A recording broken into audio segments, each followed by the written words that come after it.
राहुल गांधी तेजस्वी के दावे को रिजेक्ट कर देते हैं, तेजस्वी मुकेश सहनी के दावे को रिजेक्ट कर देते हैं। जब इतना रिजेक्शन है तो जनता से सिलेक्शन की उम्मीद कैसे कीजिएगा?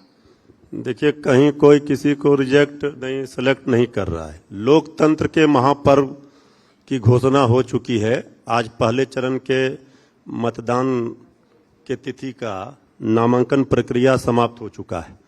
जो हमारे महागठबंधन के उम्मीदवार हैं, सब लोगों ने नामांकन कर दिया है। लड़ाई जनता लड़ रही है और बीजेपी के हमारे प्रवक्ताओं की यही खासियत है, हवा में तीर चलाएंगे, इधर उधर की खूब बात करेंगे। ये कॉमेडी शो थोड़ी हो रहा है। बिहार क्यों बर्बाद है भला बताइए, इनसे पूछिए कि आखिर बिहार गरीबी में नंबर 1 क्यों है, बेरोजगारी में नंबर 1 क्यों है, पलायन में नंबर 1 क्यों है, स्वास्थ्य व्यवस्था चौपट क्यों है, शिक्षा व्यवस्था चौपट क्यों है। इस पर कुछ नहीं बोलेंगे तो तेजस्वी मुकेश सहनी जी, अरे अपने चिंता कीजिए।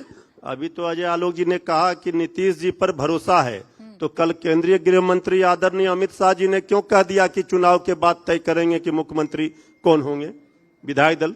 ये समझ लीजिए इनकी भी नौकरी खतरे में है। कल से हो सकता है ये दिखे नहीं, जब आदरणीय अमित शाह जी की बातों को ही यहां झुटला रहे हैं।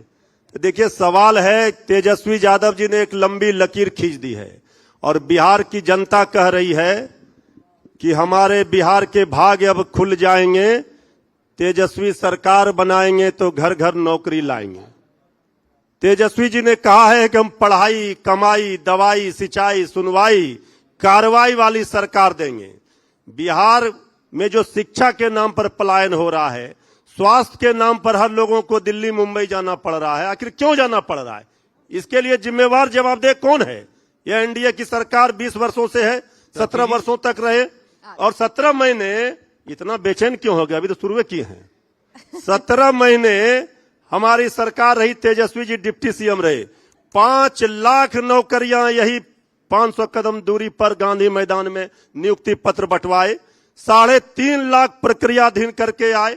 तेजस्वी जी ने अपना ब्लूप्रिंट बताया जनता के बीच में कि हम 200 यूनिट बिजली फ्री देंगे, माताओं बहनों को 30,000 रुपये सालाना देंगे, हम युवा आयोग बनाएंगे, हम सामाजिक सुरक्षा पेंशन 1500 करेंगे। दनादन ये सरकार ने, नकलची सरकार ने तो कह ही रहे हैं, लेकिन तेजस्वी के जो अपने साथी हैं वो क्यों नहीं सुन रहे हैं उनकी?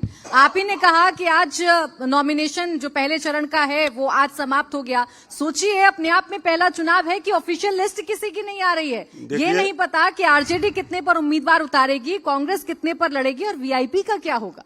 ये पता हम लोगों को है ना, तो जनता को जो उम्मीदवार, जनता को भी पता है, जो नामांकन कर रहे हैं। क्या जनता को? भाई जनता को नामांकन नहीं पता है। अरे वो तो भाजपाई हैं। अब देखिए, जनता को भी जनता क्या कह रहे हैं कि अजय आलोक जी के साथ आए हैं, और कहा कोई जनता ने कहा, एक जनता ने कहा जब हमारे उम्मीदवार नामांकन करने जा रहे हैं तो जनता के साथ ही जा रहे हैं। आप लोगों की यहाँ खबरें भी चल रही हैं। तो ज्यादा महत्वपूर्ण विषय ये है कि हमारे उम्मीदवार महागठबंधन के हैं, दूसरी ओर एनडीए के हैं। मुकाबला बिल्कुल साफ है। बिहार की जनता तेजस्वी यादव जी महागठबंधन के साथ है।